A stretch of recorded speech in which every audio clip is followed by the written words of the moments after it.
Hello दोस्तों, welcome to शिक्षा सारथी भाई पीके। साथियों, हम जो अपने साइकोलॉजी की 1100 प्लस क्वेश्चन की सीरीज कर रहे थे, आज हम करेंगे उसका पार्ट नंबर 6, जिसमें हम क्वेश्चन नंबर 251 से लेकर 300 तक कंप्लीट करेंगे। ठीक है साथियों, चलिए तो बिना लेट किए शुरू करते हैं आज की अपनी क्लास।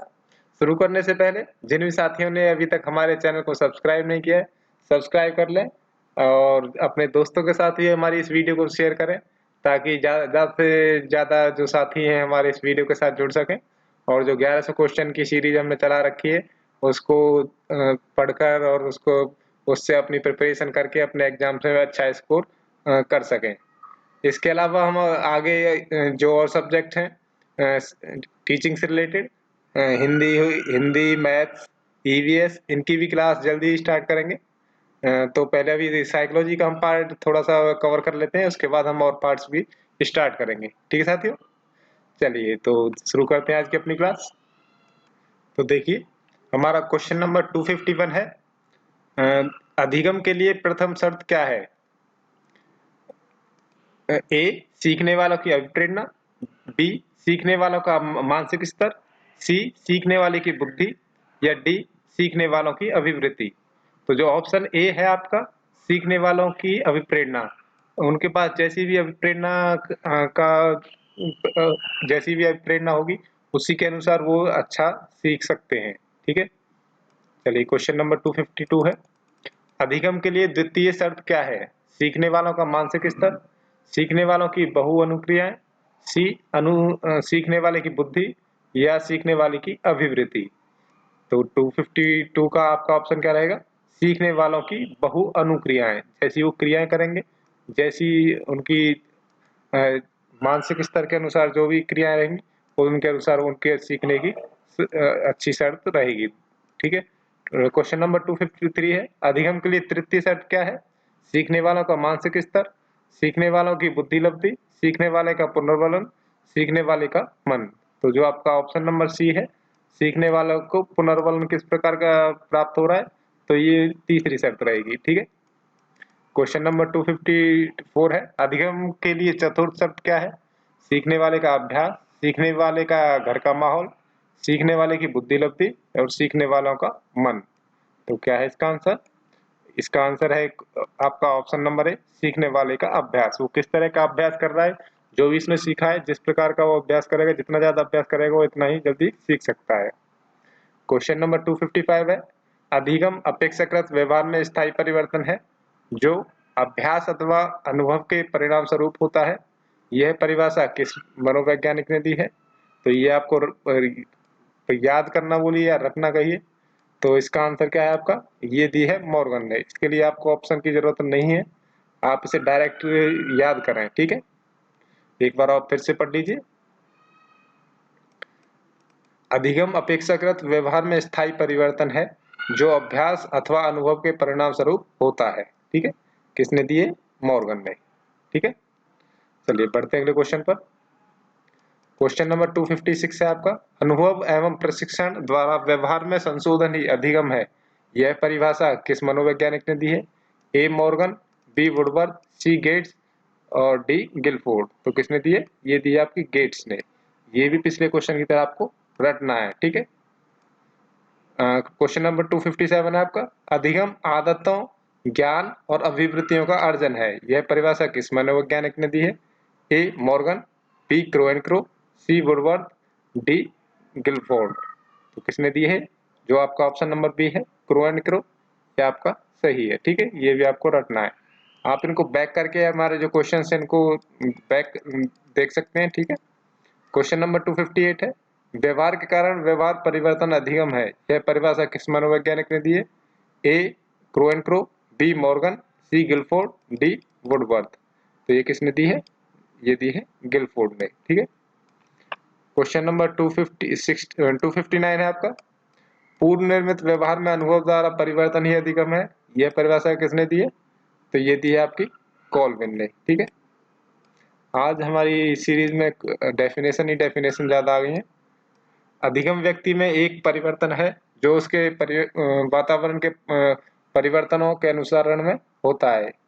ये परिभाषा किसकी है? तो हमें ऑप्शन की जरूरत नहीं है इसके लिए। तो ये किसकी है?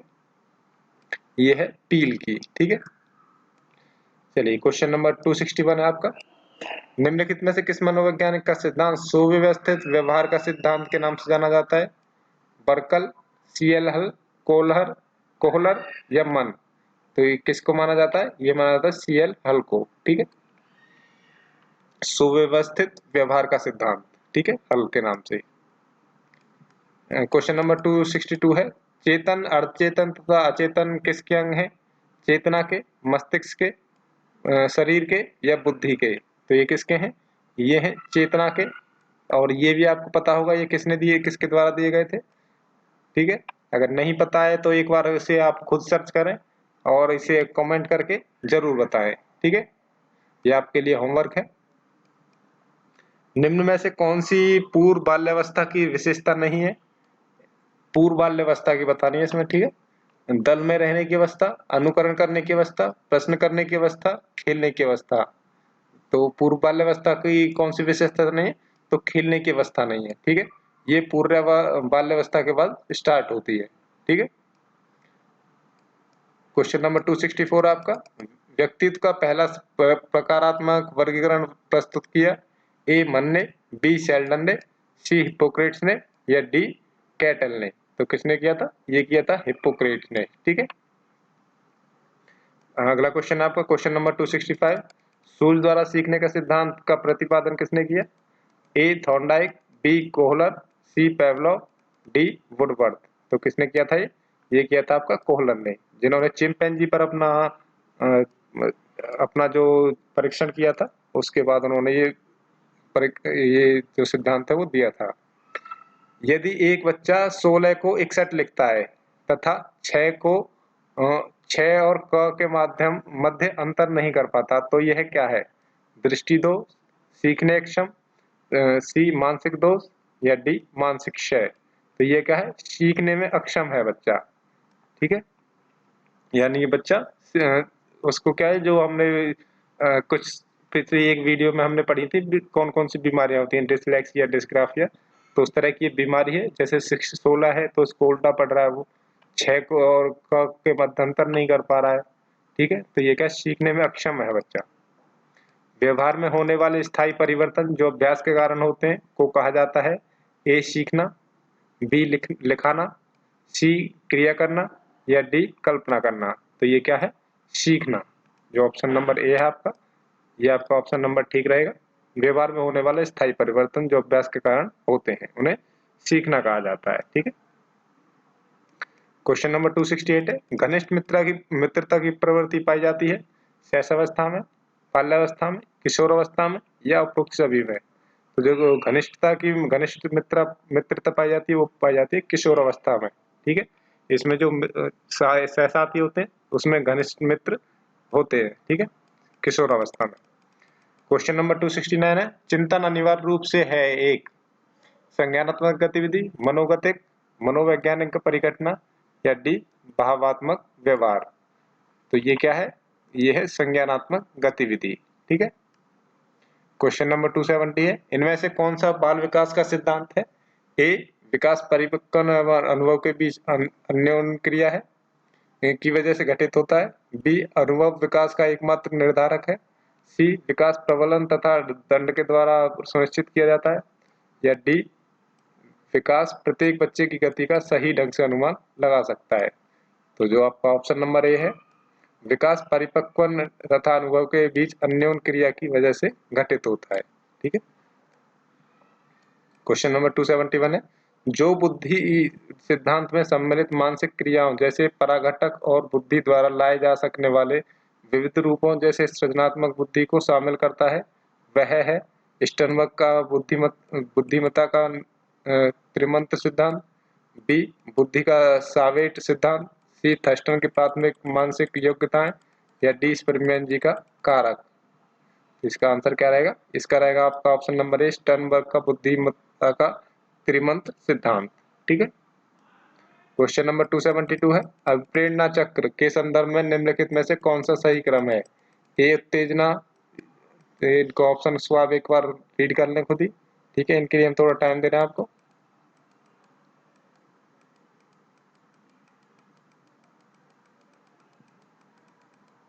तो इनमें से कौन सा ऑप्शन सही रहेगा आपका? जो आपका ऑप्शन नंबर डी है, आवश्यकता, प्रबल प्रेरणा, उत्तेजना, लक्ष्य उन्मुखी व्यवहार, उपलब्धि, उत्तेजना में कमी। ठीक है, अगला क्वेश्चन आपका क्वेश्चन नंबर 273।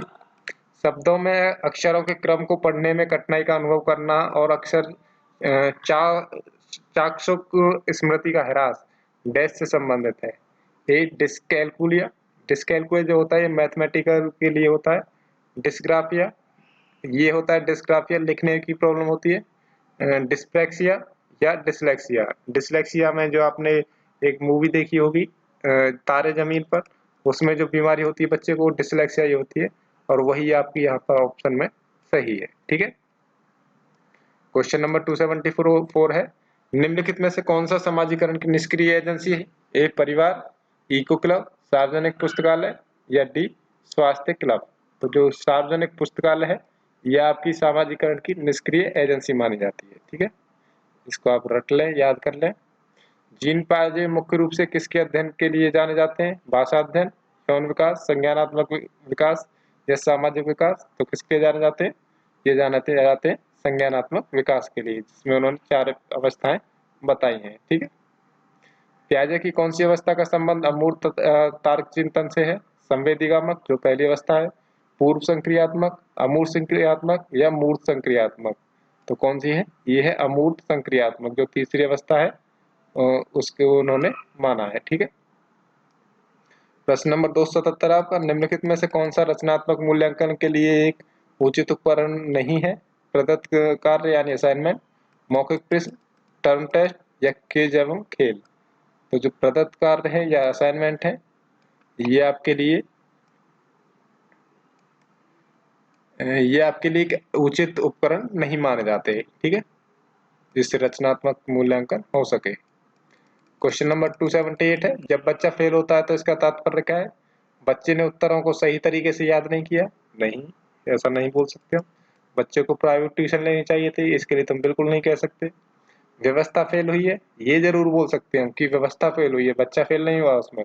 यानी कि जो जो भी उनको पढ़ाया जा रहा है, जैसी भी उनको व्यवस्था की जा रही है उनको विकास करने के लिए, उनका विकास ठीक से नहीं हो पा रहा है, इस वजह से बच्चा फेल हुआ है, यानी व्यवस्था फेल हुई है। ठीक है, तो यही आपका ऑप्शन रहेगा, option number C. Question number 279 है, निम्नलिखित में से किस मनोवैज्ञानिक का सिद्धांत सुव्यवस्थित व्यवहार का सिद्धांत के नाम से जाना जाता है? ए बर्कल का, बी सीएल हल का, सी थॉर्नडाइक का या डी कोहलर का। तो किसका माना जाता है? यह माना जाता है सीएल हल का सिद्धांत। ठीक है, क्वेश्चन नंबर 280 है, अध्यापक को चाहिए कि सीखने की प्रारंभिक अवस्था में वह बच्चों की अधिक से अधिक सहायता करे एवं अधिक पुनर्बल प्रदान करे तथा सीखने की अंतिम अवस्था में न्यूनतम सहायता करे। यह कथन किस मनोविज्ञान के सिद्धांत पर आधारित है? ए कॉल्विन, बी स्किनर, सी सीएस हल या डी गिलफोर्ड। तो यह है सीएस हल के सिद्धांत पर आधारित। ठीक है, क्वेश्चन नंबर 281 है, विलियम वुंड तथा टिचनर किस विचारधारा के प्रवर्तक थे? ए गेस्टाल्टवाद की विचारधारा। तो इसके लिए तो वो 3 ही थे जो हम आपको लगभग हर वीडियो में बता रहे हैं। ठीक है, बी है आपका व्यवहारवादी विचारधारा, सी संरचनावादी विचारधारा या डी उपरोक्त सभी। तो वुंट और टिचनर किस विचारधारा के थे? तो ये थे आपके संरचनावादी विचारधारा के। ठीक है, क्वेश्चन नंबर 282, समस्यात्मक बालकों की प्रवृत्ति होती है समाज विरोधी, झगड़ालू, अपराधी विरोधी या उपरोक्त सभी। तो समस्यात्मक बच्चे तीनों प्रकार के पाए जाते हैं, यानी उपरोक्त सभी आपका ठीक रहेगा। वो समाज विरोधी भी होते हैं, झगड़ालू भी होते हैं और अपराधी प्रवृत्ति के भी होते हैं। ठीक है, क्वेश्चन नंबर 283 है, सबसे पहले मनोवैज्ञानिक प्रयोगशाला किस देश में स्थापित हुई? A Japan, B America, C Germany या डी ब्रिटेन। तो कहाँ पर हुई थी? ये हुई थी जर्मनी में सबसे पहले। ठीक है, साइकोलॉजी की जो एक्सपेरिमेंटल जो प्रयोगशाला थी यानी लैब थी। क्वेश्चन नंबर 284 है, व्यवहारवाद की मुख्य विशेषता है मापन, निरीक्षण, उपयुक्त दोनों या उपयुक्त में से कोई नहीं। तो जो मापन है ये इसकी मुख्य विशेषता है, मुख्य पॉइंट है इसका। क्वेश्चन नंबर 285 है, फ्रायड ने मन की तुलना किससे की है? समुद्र में तैरते हुए जहाज से, समुद्र में तैरते हुए मगरमच्छ से, समुद्र में तैरते हुए हिमखंड से या उपयुक्त सभी से। तो फ्रायड ने मन की जो तुलना है वो समुद्र में तैरते हुए हिमखंड से की है। ठीक है, इसको तो आप एक बार में पढ़ेंगे तो लगभग आपको याद हो जाएगा। हर परीक्षा में एक बार क्वेश्चन देखते ही आपको याद आ सकता है। क्वेश्चन नंबर 286 है, शिक्षकों की तैयारी की आधारशिला होनी चाहिए शिक्षा मनोविज्ञान, पाठ्य पुस्तकें, कार्यक्रम या पाठ्यचर्या। तो शायद मुझे इसमें आंसर देने की जरूरत नहीं है। ठीक है, आप खुद चूज कर सकते हैं इसमें। शिक्षकों की तैयारी की आधारशिला कैसी होनी चाहिए? शिक्षा मनोविज्ञान को आधार मानकर। ठीक है, यानी बच्चे को आधार मानकर उनकी तैयारी होनी चाहिए। क्वेश्चन नंबर 287 है, समाजमिति विधि में अध्ययन किया जाता है एक समूह की बनावट का अध्ययन, समाज के अमीर वर्ग का अध्ययन, तो ये तो बिल्कुल नहीं करेंगे। ठीक है, सामाजिक नियमों का अध्ययन या डी उपयुक्त में से कोई भी नहीं। तो समाजमिति विधि में हम क्या एक समूह की बनावट का अध्ययन करते हैं, जो आपका ऑप्शन नंबर ए है, ये आपका ठीक है। ठीक है, क्वेश्चन नंबर 288 है, आधुनिक शिक्षा का संबंध व्यक्ति तथा समाज दोनों के कल्याण से है, यह कथन किसका है? मॉन्टेसरी, फ्रेंडसन, डम्बिल या डी वॉटसन। तो ये किसका है? ये है फ्रेंडसन का। ठीक है, जो ऑप्शन बी है ये ठीक है आपका। क्वेश्चन नंबर 289 है आपका, किशोरावस्था की विशेषता को सही ढंग से स्पष्ट करने वाला शब्द है परिवर्तन, विकास, समायोजन या इनमें से सभी। तो किशोरावस्था की विशेषता को सही ढंग से कौन सा स्पष्ट करता है? तो ये करता है परिवर्तन। ठीक है, क्वेश्चन नंबर 290 है आपका, स्वस्थ शरीर में स्वस्थ मस्तिष्क का निवास रहता है, यह कथन है प्लेटो का, अरस्तु का, सी गार्नर का या डी रॉस का। तो ये किसका है? जो आपका ऑप्शन बी है अरस्तु, ये इनका है। क्वेश्चन नंबर 291 है आपका, शिक्षण का कार्य शिक्षार्थी के ज्ञानात्मक, भावात्मक तथा क्रियात्मक पक्षों के स्तरों का विकास करना है, यह मत किसका है? ए प्याजे, बी ब्लूम, सी ब्रूनर, डी स्किनर। तो ये किसका है? ये है ऑप्शन बी ब्लूम का। क्वेश्चन नंबर 292 है आपका, ज्ञानात्मक शिक्षण प्रतिपादक है, ज्ञानात्मक शिक्षण प्रतिपादक ए स्किनर, बी ब्लूम, सी एलन गेज या डी इनमें से कोई नहीं। तो ये किसका है? एलन गेज का। ठीक है, क्वेश्चन नंबर 293 आपका, शिक्षण से अधिगम पर बल देने वाला परिवर्तन हो सकता है बाल केंद्रित शिक्षा पद्धति अपनाकर, बी रटने को प्रोत्साहित करके। तो ये बिल्कुल नहीं करेंगे, भूल जाना इसको, जहां पर भी रटने का नाम आ जाए वो साइकोलॉजी से बिल्कुल गलत है। अग्र शिक्षण की तकनीक अपनाकर, डी परीक्षा परिणामों पर केंद्रित होकर। तो परीक्षा परिणामों पर केंद्रित बिल्कुल नहीं होना आपको। ठीक है, तो 293 का आपका आंसर क्या रहेगा? ए बाल केंद्रित शिक्षा पद्धति अपनाकर। जहां पर भी आप शिक्षण कर रहे हैं आपको सब्जेक्ट नॉलेज के बारे में बिल्कुल बोलना ही नहीं है, वहां पर बाल केंद्रित शिक्षा को अपनाकर आपका आंसर करना है। ठीक है, पुनर्वलन का सिद्धांत विधिक सिद्धांत किससे संबंधित है? ए पेवलोव, बी थार्नडाइक, सी एस हल या डी स्किनर। तो पुनर्वलन का सिद्धांत किससे संबंधित है? ये है सी एस हल से। ठीक है, क्वेश्चन नंबर 295, अंतःदर्शन विधि दूसरी विधियों से अपेक्षाकृत है पुरानी विधि, नवीन विधि या मध्यम विधि या नवीनतम विधि। तो ये कैसी विधि मानी जाती है? ये मानी जाती है पुरानी विधि। जो ऑप्शन ए है आपका बिल्कुल ठीक है आपका, अंतःदर्शन विधि दूसरी विधियों से अपेक्षाकृत पुरानी विधि मानी जाती है। क्वेश्चन नंबर 297 आपका, निम्नलिखित में से विलियम वुंट ने मनोविज्ञान को बताया है मन का विज्ञान, आत्मा का विज्ञान, चेतना का विज्ञान या व्यवहार का विज्ञान। तो विलियम वुंट ने क्या माना है? तो उन्होंने माना चेतना का विज्ञान। ऑप्शन नंबर सी सही रहेगा आपका। क्वेश्चन नंबर 298, निम्नलिखित में से पिल्सबरी ने मनोविज्ञान को बताया है चेतना का विज्ञान, मन का विज्ञान, सी आत्मा का विज्ञान या डी मानव व्यवहार का विज्ञान। तो उन्होंने क्या माना है? मानव व्यवहार का विज्ञान। किसने माना है? तो ये माना है पिल्सबरी ने। ठीक है, क्वेश्चन नंबर 299 है आपका, विलियम वुंट किस प्रकार के मनोविज्ञान के जनक माने जाते हैं?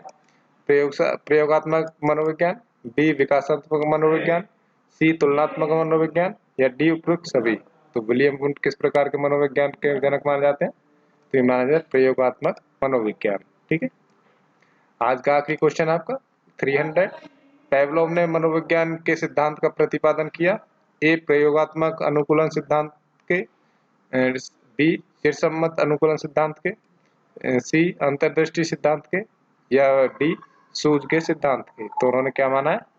उन्होंने माना है चिरसम्मत अनुकूलन सिद्धांत के। ठीक है, मनोविज्ञान पेवलोव ने। ठीक है, चलिए तो साथियों आज की वीडियो में हमें यहीं तक कंप्लीट करने थे अपने क्वेश्चन। ठीक है, आशा है ये वीडियो आपको अच्छी लगी होगी, पसंद आई होगी। हमने बहुत कोशिश की है कि इस वीडियो में जल्दी से जल्दी आपके क्वेश्चंस कवर करवा दिए हैं। ठीक है, चलिए तो साथियों अगर आपको वीडियो अच्छी लगी है और चाहते हैं हम आपके आगे भी इसी तरीके से वीडियो के थ्रू आपकी प्रिपरेशन करवाते रहें ताकि आप अपने आने वाले एग्जाम्स में जितने भी टीचिंग से रिलेटेड हैं उनमें अच्छे प्रिपेयर करके अच्छे मार्क्स ला सकें, तो आप इस वीडियो को लाइक करें। अपने अगर आपने चैनल को सब्सक्राइब नहीं किया है तो जल्दी से सब्सक्राइब जरूर कर लें। इसके साथ साथ अपने दोस्तों के साथ भी ये हमारे इस चैनल को पहुंचाने में मदद करें ताकि हमारे चैनल के साथ अधिक से अधिक लोग जुड़ सकें। ठीक है साथियों, चलिए तो कल मिलेंगे अगली वीडियो में। तब तक के लिए थैंक यू एंड बाय।